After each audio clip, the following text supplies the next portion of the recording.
இந்து கோயில்களை அழிப்பதற்கு அமைச்சர் போட்டிருந்தாரு ஒரு இந்து அரசர். உங்களுக்கு தெரியுமா அவர் யாருன்னு?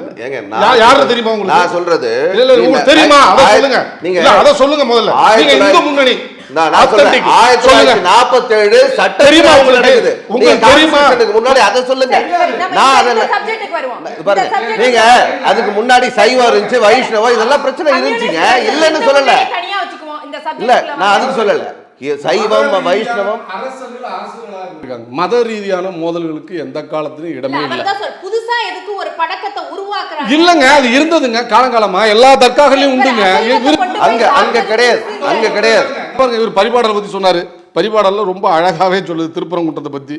என்ன, இருநிலத்தோறும் இயைக என ஈந்த நின் தன்பரங்குன்றம். எல்லாரும் அமைதியாக இருநில மக்களும் எல்லா வேறுபாடுகளையும் கலைந்து அமைதியாக வாழ்கிற ஒரு இடம். இருநில மக்கள்னா இறைநில இல்ல, இருநில. அதான் குறிஞ்சி முல்லை மருதம் அந்த எல்லாத்துக்குமே பொருந்தும்.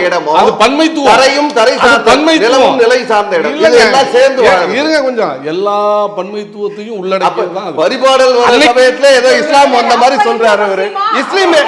இஸ்லாம் வந்து எத்தனை வருஷம் ஆச்சு? இஸ்லாம் வந்து எத்தனை வருஷம் ஆச்சு இவருக்கு?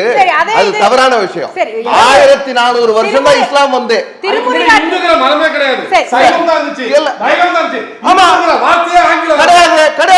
நானும் சொல்றேன், நானே சொல்றேங்க. இந்து வார்த்தை இல்ல. சரி, வெள்ளைக்காரர் அடிமை பேர் தான் வச்சிருக்காரு இந்து முன்னணி. ஏன் தெரியுமா?